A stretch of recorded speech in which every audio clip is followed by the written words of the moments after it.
The topic of this presentation is nitrogen fixation. So what is nitrogen fixation? It is the conversion of free nitrogen into nitrogenous compound to make it available for absorption form. क्या होती है कि nitrogen जो soil के अंदर present होती है वो N2 की फॉर्म में होती है, N triple bond N, and ये फॉर्म जो होती है जो प्लांट्स होते हैं उसे एक्सेप्ट नहीं कर सकते, देयरफॉर ये कन्वर्ट होती है इनटू अमोनिया, नाइट्राइट आयंस और नाइट्रेट आयंस, एंड ये जो फॉर्म्स होती हैं ये एब्जॉर्बेबल फॉर्म होती हैं फॉर प्लांट्स, एंड देयरफॉर इस प्रोसेस को इसको बोलते हैं हम नाइट्रोजन को फिक्स करना, एंड इस प्रोसेस को बोलते हैं nitrogen fixation. Lawes and Gilbert ने ये 1891 में लेग्यूम्स के अंदर बताया था। उन्होंने कहा था कि इनके अंदर एक इनहेरेंट एबिलिटी होती है नाइट्रोजन को ऐड करने की सॉइल में। It also plays a major role in the global biological productivity. Now इसका हम मैकेनिज्म एक तरह से इसकी इक्वेशन देख लेते हैं। तो N2 plus 8 electrons plus 8 hydrogen protons plus 16 ATP in the presence of magnesium ion gives 2 molecules of ammonia plus hydrogen plus 16 ADP plus 16 inorganic phosphate। यहाँ पर नाइट्रोजन जो होती है वो अमोनिया में कन्वर्ट होती है इन the presence of magnesium. 16 ATP जो होता है वो 16 ADP प्लस 16 इनऑर्गेनिक फॉस्फेट में कन्वर्ट होते हैं। इसका जो ये प्रोसेस होता है ये 3 स्टेप रिडक्शन प्रोसेस होता है, जिसमें क्या होता है N ट्रिपल बॉन्ड N होता है। ये क्या करता है 2 इलेक्ट्रॉन एक्सेप्ट करता है प्लस 2 प्रोटॉन्स के साथ फॉर्म करता है N double bond N, that is hydrazine. ये हाइड्राजाइन अगेन 2 इलेक्ट्रॉन एक्सेप्ट करता है प्लस 2 प्रोटॉन्स एक्सेप्ट करता है और फॉर्मेशन करता है डाई अमाइड की। ये डाई अमाइड अगेन ऐड करता है 2 electrons, 2 protons and 2 extra protons इसमें ऐड होते हैं, जो कि फॉर्मेशन करते हैं आपकी 2NH3 की प्लस प्रोटॉन हाइड्रोजन मॉलिक्यूल की, प्रोटॉन से जो मिलके बनता है। ये हाइड्रोजन मॉलिक्यूल्स होता है आगे जाके हमारा यूज होता है। Now sources of nitrogen fixation में आते हैं। ग्रोथ के लिए एसेंशियल होता है, कंपोनेंट्स के लिए जैसे कि प्रोटीन, न्यूक्लिक एसिड जिसमें क्या होते हैं हमारे नाइट्रोजन बेस होते हैं, adenine, guanine, thymine, cytosine, uracil. Cellular components, ये एक मेजर सब्सटेंट होता है in plants next to water. It is a building block. Building block कैसे? सेल होता है, सेल के अंदर जितने भी उसके कंपोनेंट्स होते हैं जैसे कि सेल वॉल, तो उन सब में क्या होता है आपका नाइट्रोजन रिक्वायर्ड होता है। इंपॉर्टेंट रोल प्ले करता है in metabolic, reproductive and heredity. It is a constituent of chlorophyll, alkaloids, proteins and vitamins. Moving forward now इसकी बात सोर्सेज कैसे हैं कि एटमॉस्फेयर में प्रेजेंट होता है एटमॉस्फेरिक नाइट्रोजन जो कि 78% होती है, जिसको हम बोलते हैं डाइनाइट्रोजन। जो हमारे ऑर्गेनिज्म होते हैं, बैक्टीरिया, माइक्रो ऑर्गेनिज्म, जो नाइट्रोजन को फिक्स करते हैं यानी कि अमोनिया में कन्वर्ट करते हैं, उनको हम डायजोट्रॉफ्स बोलते हैं, एंड इस फेनोमिना को हम डायजोट्रॉफी भी बोलते हैं। नेक्स्ट सोर्स होती है आपकी नाइट्रेट्स, नाइट्राइट्स, अमोनिया, जिसमें नाइट्रेट जो होती है वो चीफ फॉर्म होती है। एमिनो एसिड्स होते हैं जो कि सॉइल में प्रेजेंट होते हैं। ऑर्गेनिक नाइट्रोजन होती है वो कंपाउंड्स इंसेक्ट्स के अंदर भी प्रेजेंट होते हैं। टाइप्स ऑफ नाइट्रोजन फिक्सेशन की बात करें तो वो दो टाइप का होता है, नॉन बायोलॉजिकल जिसमें बायोलॉजिकल ऑर्गेनिज्म इन्वॉल्व नहीं है, micro organism are not involve, includes industrial combustion and lightning. Biological में जिसमें माइक्रो ऑर्गेनिज्म हेल्प करते हैं जो कि agriculture, forest, non agriculture and sea में होते हैं।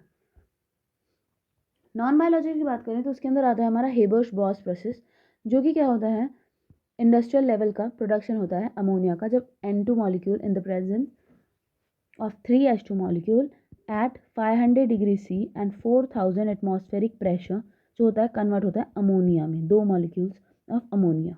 ये रिएक्शन जो होती है हाई टेम्परेचर और प्रेशर पे होती है। लाइटनिंग और यूवी रेडिएशन भी करते हैं नाइट्रोजन ऑक्साइड का फॉर्म। फॉर एग्जाम्पल इनकी इक्वेशन यहाँ दे रखी है, N2 + O2 gives 2NO nitric oxide.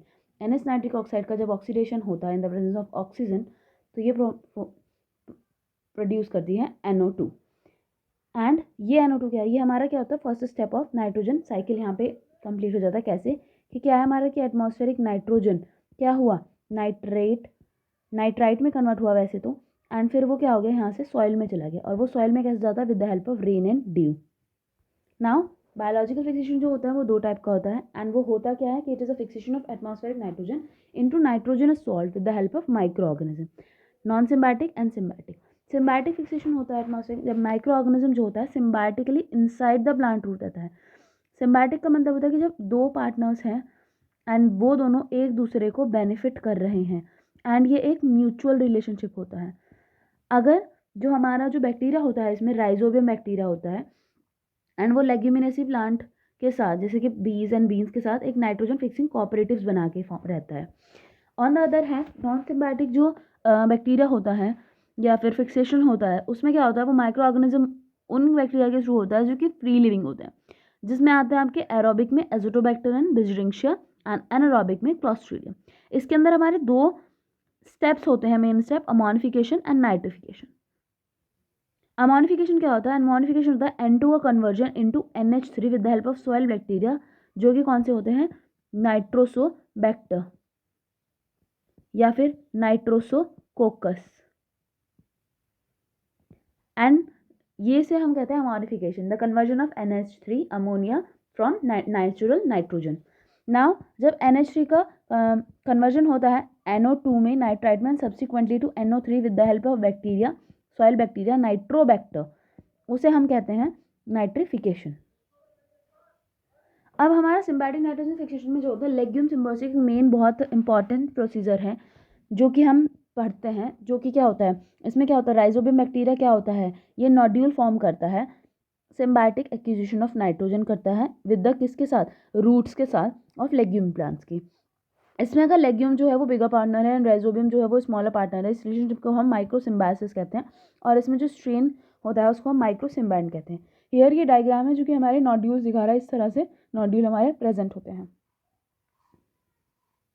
Now process of food nodule formation हम पढ़ते हैं। राइजोबियम जो होता है पहले कैसा होता है, वो प्लांट पहले वो सॉइल में होता है, प्लांट के साथ नहीं होता वो, लेकिन फिर क्या होता है जो बैक्टीरिया होता है उसके पास कुछ पॉलीसेक्राइड्स होते हैं जो कि क्या करते हैं, रूट के सरफेस के ऊपर रिसेप्टर्स पे जाके बाइंड होते हैं एंड वो बैक्टीरिया क्या करता है फिर इसके क्लोज में जाके इसके कांटेक्ट में आके हमारा मैकेनिज्म शो करता है।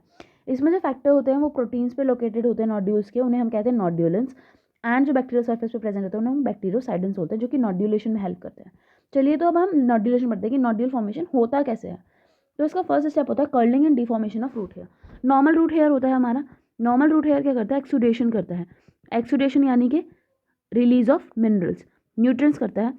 अब ये न्यूट्रिएंट्स रिलीज हो गए रूट हेयर से, तो हमारे जो बैक्टीरिया क्या होंगे इसकी तरफ अट्रैक्ट होंगे एंड जैसे ही वो बैक्टीरिया अट्रैक्ट होते हैं वो क्या करेंगे इसकी तरफ एक्यूमुलेट करना शुरू कर जाएंगे, एक्यूमुलेशन।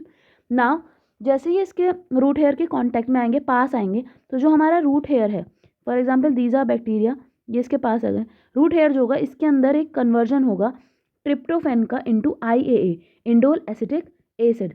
इंडोल एसिटिक एसिड क्या है हमारा, ये एक हमारा प्लांट ग्रोथ हार्मोन है जो कि क्या कराएगा हमारा जो ये है रूट हेयर, इसकी डिफॉर्मेशन, इसकी कर्लिंग करा देगा। इस तरह से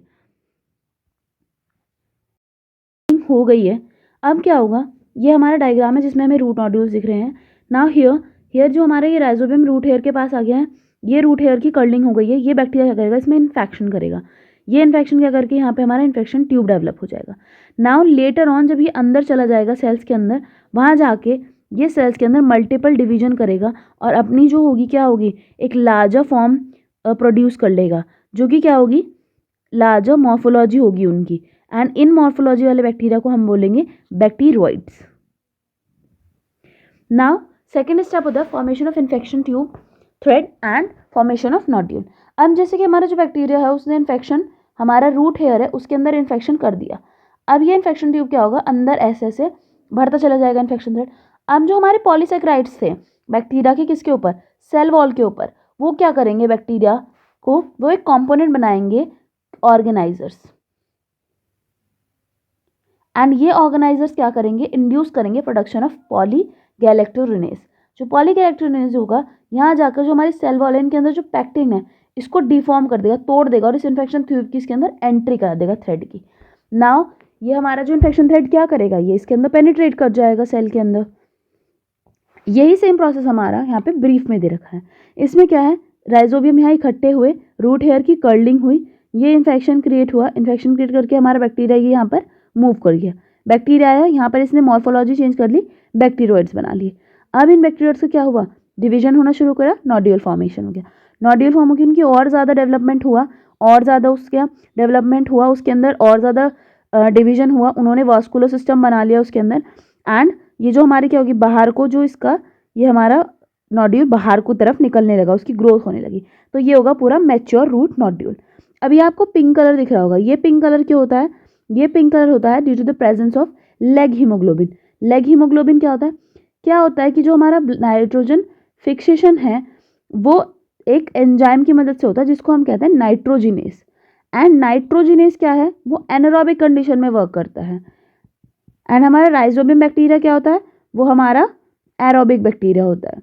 तो जैसे नाइट्रोजिनस होता है उसको कैसे चाहिए? एनारोबिक कंडीशन चाहिए, तो उसको एनारोबिक कंडीशन प्रोवाइड करने के लिए लेग हीमोग्लोबिन प्रेजेंट होता है, एज अ बैरियर की तरह काम करता है।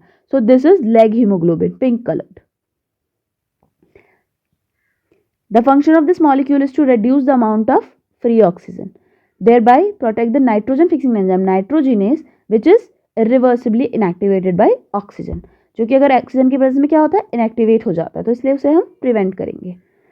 नाउ अब हमें एक एंजाइम कॉम्प्लेक्स पढ़ना बहुत ज़रूरी है। मैकेनिज्म पढ़ने से पहले हम उसका एंजाइम कॉम्प्लेक्स पढ़ते हैं। अब नाइट्रोजन फिक्सिंग का जो this enzyme complex catalyze this reaction, and there are three different type of nitrogens on the basis of the metal present in them: molybdenum, vanadium and iron. Now जो हमारा उसका structure पढ़ लेते हैं। जो nitrogenous होता है उसका जो स्ट्रक्चर होता है उसमें दो कंपोनेंट्स होते हैं। डाई नाइट्रोजिनस रिडक्टेज जो कि एक स्मॉलर कंपोनेंट होता है, डाई नाइट्रोजिनस मॉलिब्डेनम और आयरन प्रोटीन होता है जो कि एक लार्जर कंपोनेंट होता है। जो हमारा डाई नाइट्रोजन रिडक्टेज होता है उसको हम एजोफेरेडॉक्सिन भी कहते हैं। वो एक आयरन और सल्फर का प्रोटीन कंपोनेंट होता है, एक्सट्रीमली सेंसिटिव होता है ऑक्सीजन के, एंड वो एक डाइमर होता है दो, जो कि जिससे जुड़ा किससे होता है? वो 4FeS क्लस्टर से। इसके अंदर 12 टाइट्रेबल थायल होते हैं, और इसका जो मॉलिक्यूलर वेट होता है वो 30 to 72 किलो डेल्टन होता है। On the other hand die nitrogen जो होता है वो साइट ऑफ नाइट्रोजन फिक्सेशन होता है, also sensitive to oxygen. Tetramer होता है, 4 यूनिट्स होती हैं इसके अंदर, 2 alpha and 2 beta. And total molecular mass जो होता है इसका 180 to 275 किलो डेल्टन होता है। नाइट्रोजन जो होता है उसके अंदर 2 मॉलिब्डेनम एटम होते हैं, 24 लिबाइल sulphur atom and 30 thiol groups. अगर उसकी प्रॉपर्टीज़ की बात करें तो वो एक्सट्रीमली सेंसिटिव होता है ऑक्सीजन के, हैंस उसकी जो बायोलॉजिकल नाइट्रोजन फिक्सेशन होता है उसे एनारोबिक कंडीशन चाहिए होती है। अगर एनारोबिक कंडीशन है तो ओके है, लेकिन अगर एरोबिक ऑर्गेनिज्म है तो वो क्या करते हैं? नाइट्रोजन फिक्सेशन को जो होते हैं कंडीशन उनके मेंटेन करने के लिए वेरी लो ऑक्सीजन के स्ट्रक्चरल चेंजेस होते हैं। अपार्ट फ्रॉम नाइट्रोजन, नाइट्रोजिनस होता है वो और भी सब्सट्रेट को रिड्यूस कर सकता है, जैसे कि nitrous oxide, azide, acetylene, protons, and also catalyse करता है हाइड्रोलिसिस ऑफ ATP। अगर इसका मैकेनिज्म हम पढ़ें तो इसमें क्या होता है? हमारा जो फेरेडॉक्सिन होता है जो रिड्यूस फॉर्म में प्रेजेंट होता है वो क्या करता है? 8 इलेक्ट्रॉन एक्सेप्ट कर लेता है, एंड डाई नाइट्रोजनस रिडक्टेज उसके क्लोजर आता है, पास में आता है उसके, और ये 8 इलेक्ट्रॉन इससे एक्सेप्ट कर लेता है।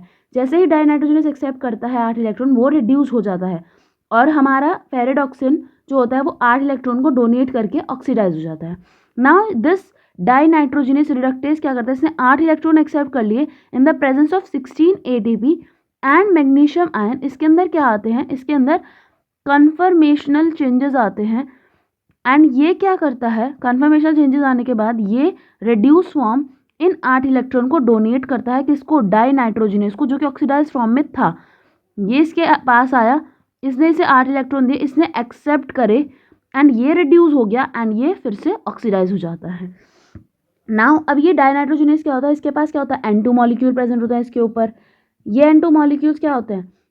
6 इलेक्ट्रॉन एक्सेप्ट करके अमोनिया में कन्वर्ट हो जाते हैं, एंड जो 2 बचे हुए थे 8 में से वो इलेक्ट्रॉन जो होते हैं हाइड्रोजन मॉलिक्यूल बना लेते हैं। ये हाइड्रोजन मॉलिक्यूल आगे इसका यूज है। क्या यूज है? जो हमारा हाइड्रोजन मॉलिक्यूल होता है वो जो बनते हैं हाइड्रोजन मॉलिक्यूल वो बहुत ज़्यादा जरूरी होता है डाइनाइट्रोजिनस का जो कॉम्पोनेंट होता है ना उसके साथ N2 की बाइंडिंग करने के लिए। यहाँ पर ये नाइट्रोजन की इसके साथ बाइंडिंग करने के लिए ये H2 बहुत ज़्यादा रिक्वायर्ड होता है। नेक्स्ट, जो ATP जो प्रोड्यूस होती है वो फोटोसिंथेसिस से आती है या फिर रेस्पिरेशन से आती है। अब जो हमारा ये H2 बना, इसका यूज़ क्या है कि कुछ राइजोबियम जो होते हैं उनके अंदर हाइड्रोजिनेस एंजाइम होता है, जो कि क्या करता है? इस हाइड्रोजन को हाइड्रोजिनेस किस में कन्वर्ट कर देता है? 2 प्रोटॉन्स एंड इलेक्ट्रॉन्स में, एंड ये प्रोटॉन्स और इलेक्ट्रॉन फिर से जाके कहाँ पे यूज हो जाते हैं? नाइट्रोजन फिक्सिंग प्रोसेस में। So this was the mechanism of nitrogen fixation. Thank you. Please do like, comment and subscribe, and do give your reviews on this video so that I can enhance my abilities. Thank you.